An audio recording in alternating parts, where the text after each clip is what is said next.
ಶಿವಪುರಾಣದಂತಹ ಪ್ರಾಚೀನ ಗ್ರಂಥಗಳು ಅಂದ್ರೆ ಬರೀ ಧಾರ್ಮಿಕ ಕಥೆಗಳಲ್ಲ. ಅವು ಬ್ರಹ್ಮಾಂಡದ ಸೃಷ್ಟಿ, ವಿಧಿ, ಕರ್ತವ್ಯದಂತಹ ತುಂಬಾನೇ ಆಳವಾದ ವಿಷಯಗಳನ್ನ ಹೇಳ್ತವೆ. ಇಂದು ಅಂಥದ್ದೇ ಒಂದು ಅದ್ಭುತ ಕಥೆಯನ್ನ ನೋಡೋಣ. ಒಬ್ಬ ದೇವರು, 6 ಜನ ತಾಯಂದಿರು ಮತ್ತೆ ಇಡೀ ಬ್ರಹ್ಮಾಂಡದ ಭವಿಷ್ಯವನ್ನೇ ನಿರ್ಧರಿಸಿದ ಒಂದು ಘಟನೆ. ಆದ್ರೆ ಈ ಕಥೆಯೊಳಗ್ ಹೋಗೋಕೆ ಮುಂಚೆ ಈ ಕಥೆ ಹುಟ್ಕೊಂಡಿರೋ ಬ್ರಹ್ಮಾಂಡದ ಕಲ್ಪನೆಯನ್ನ ನಾವು ಅರ್ಥ ಮಾಡ್ಕೋಬೇಕು. ಯಾಕಂದ್ರೆ ಇದು ಸಾಮಾನ್ಯ ಕಥೆಯಲ್ಲ, ಇದು ನಡೆಯೋದು ಬ್ರಹ್ಮಾಂಡದ ಮಟ್ಟದಲ್ಲಿ. ಈ ಪ್ರಶ್ನೆ ಕೇಳಿದಾಗ ಅನ್ಸುತ್ತೆ ಅಲ್ವಾ, ಎಷ್ಟೊಂದು ವಿಸ್ಮಯಕಾರಿ ಕಥೆಗಳು ನಮ್ಮ ಗ್ರಂಥಗಳಲ್ಲಿವೆ ಅಂತ. ಹಾಗಾದ್ರೆ ಈ ಪುರಾಣಗಳು ಅಂದ್ರೇನು, ಅವುಗಳ ಮಹತ್ವವಾದ್ರೂ ಏನು? ಸರಿ, ಮೊದಲು ಪುರಾಣ ಅಂದ್ರೇನು ಅಂತ ನೋಡೋಣ. ಈ ಪದದ ಅರ್ಥ ಏನು, ಮತ್ತೆ ಈ ಗ್ರಂಥಗಳು ಯಾಕೆ ಇಷ್ಟೊಂದು ಮುಖ್ಯ? ಪುರಾಣ ಅಂದ್ರೆ ಹಳೆಯದು ಅಥವಾ ಪ್ರಾಚೀನ ಅಂತ ಸರಳವಾಗಿ ಹೇಳ್ಬೋದು. ಆದರೆ ಇವು ಬರೀ ಹಳೆ ಕಥೆಗಳಲ್ಲ, ಖಂಡಿತ ಅಲ್ಲ. ಇವು ಜ್ಞಾನ, ಇತಿಹಾಸ ಮತ್ತೆ ಪುರಾಣಗಳ ಒಂದು ಬೃಹತ್ ವಿಶ್ವಕೋಶ ಇದ್ದಾಗೆ. ಎಷ್ಟರ ಮಟ್ಟಿಗೆ ಅಂದ್ರೆ ಇವನ್ನ 5ನೇ ವೇದ ಅಂತಾನೂ ಕರೀತಾರೆ. ಈ ಗ್ರಂಥಗಳ ಗಾತ್ರವನ್ನೊಮ್ಮೆ ಊಹಿಸಿಕೊಳ್ಳಿ.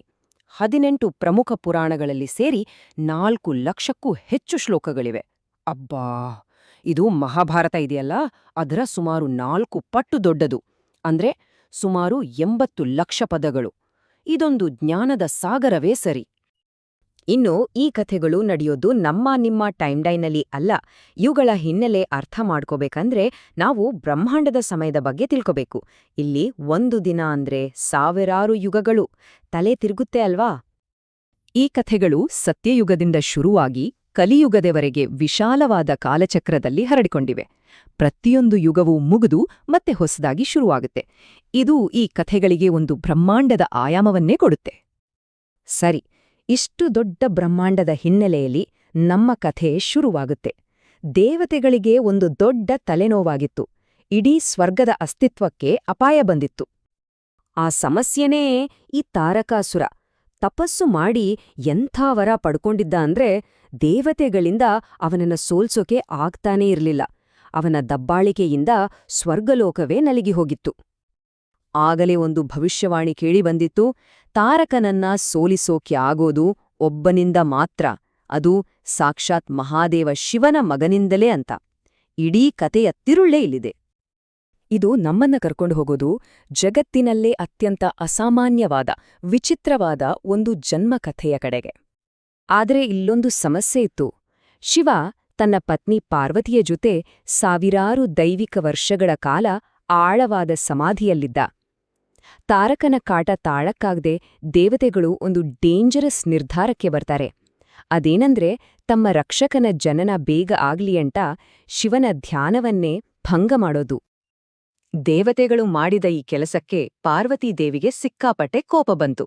ತಮ್ಮ ಏಕಾಂತಕ್ಕೆ ಅಡ್ಡಿಪಡಿಸಿದ್ದಕ್ಕೆ ಕುಪಿತಳಾದ ಆಕೆ ಇನ್ಮುಂದೆ ದೇವತೆಗಳ ಪತ್ನಿಯಲು ಬಂಜೇರಾಗಲಿ ಅಂತ ಶಾಪ ಕೊಟ್ಬಿಡ್ತಾಳೆ. ಇದು ದೇವತೆಗಳ ಸಂಕಷ್ಟವನ್ನ ಇನ್ನಷ್ಟು ಹೆಚ್ಚಿಸಿತು. ಶಿವನ ಧ್ಯಾನಭಂಗ ಆಯ್ತು. ಆತನಿಂದ ಹೊರಬಂದ ಆ ದೈವಿಕ ಬೀಜದ ತೇಜಸ್ಸು ಮತ್ತು ಶಕ್ತಿ ಎಷ್ಟಿತ್ತು ಅಂದ್ರೆ ಭೂಮಿ ತಾಯಿ ಕೂಡ ಅದನ್ನ ಹೊರಕಾಗ್ಲಿಲ್ಲ. ಅಗ್ನಿದೇವನು ಅದನ್ನ ನುಂಗಿದ. ಆದ್ರೆ ಅವನಿಗೂ ಅದರ ಶಾಖ ತಡೆಯೋಕಾಗದೆ ದೇವತೆಗಳಿಗೆ ಹಂಚಿದ. ಅವರಿಂದಲೂ ಅದನ್ನ ಸಹಿಸೋಕ ಆಗ್ಲಿಲ್ಲ. ಕಥೆ ಇಲ್ಲಿಗೆ ಮುಗಿಯಲಿಲ್ಲ. ಶಿವನ ಆ ಬೀಜದ ಪ್ರಯಾಣ ಇನ್ನೂ ಮುಂದುವರಿತಿತ್ತು. ಅದರ ಅದ್ಭುತ ಜನನಕ್ಕೆ ವೇದಿಕೆ ಸಿದ್ಧವಾಗ್ತಾ ಇತ್ತು. ಅದು ಅನೇಕ ತಾಯಂದಿರ ಮೂಲಕ. ಆ ದೈವಿಕ ಬೀಜದ ಶಕ್ತಿಯನ್ನ ಅಗ್ನಿಯು 6 ಕೃತ್ಯಕೆಯರಿಗೆ ಅಂದ್ರೆ ಋಷಿಪತ್ನಿಯರಿಗೆ ವರ್ಗಾಯಿಸಿದ. ಅವರು ಅದನ್ನ ಹೊರಲಾಗದೆ ಹಿಮಾಲಯ ಪರ್ವತದ ಮೇಲಿಟ್ರು. ಪರ್ವತ ಅದನ್ನ ಗಂಗಾ ನದಿಗೆ ತಳ್ಳಿತು. ಗಂಗೆ ಅದನ್ನ ಒಂದು ಜುಂಡು ಹುಲ್ಲಿನ ಪೊದೆಯಲ್ಲಿ ಇರಿಸಿದ್ಲು. ಕೊನೆಗೆ ಆ ಪೊದೆಯಲ್ಲಿ ಒಂದು ಅದ್ಭುತ ಮಗು ಜನಿಸಿತು. ಹೀಗೆ ಅನೇಕ ತಾಯಂದಿರ ಮೂಲಕ ಹಾದು ಬಂದಿದ್ರಿಂದ ಆ ಮಗುವಿಗೆ ಬಹುತಾಯಂದಿರು. ಹೀಗೆ 6 ಕೃತ್ಯಕೆಯರ ಮೂಲಕ ಬಂದಿದ್ರಿಂದ ಆ ಮಗುವಿಗೆ ಕಾರ್ತಿಕೇಯ ಅಂತ ಹೆಸ್ರಿಡ್ಲಾಯ್ತು. ಆ 6 ತಾಯಂದಿರಿಗೆ ಒಂದೊಂದು ಮುಖದಂತೆ ಅವನಿಗೆ 6 ಮುಖಗಳು ಬಂದ್ವು. ಸರಿ, ಕಥೆಯ ಕ್ಲೈಮ್ಯಾಕ್ಸ್ಗೆ ಬಂದಾಯಿತು. ಭವಿಷ್ಯವಾಣಿ ನಿಜವಾಗುವ ಸಮಯ ಬಂದಿತು. ಆ ಬಾಲಕ ಕಾರ್ತಿಕೇಯ ಕೊನೆಗೂ ತನ್ನ ನಿಜವಾದ ತಂದೆತಾಯಿ ಶಿವ ಪಾರ್ವತಿಯರನ್ನ ಸೇರುತ್ತಾನೆ. ಇಡೀ ಸ್ವರ್ಗವೇ ಸಂಭ್ರಮದಿಂದ ತುಂಬಿ ಹೋಗುತ್ತೆ. ದೇವತೆಗಳು ತಕ್ಷಣವೇ ಅವನನ್ನು ತಮ್ಮ ಸೇನೆಯ ಸೇನಾಧಿಪತಿಯಾಗಿ ನೇಮಿಸ್ತಾರೆ.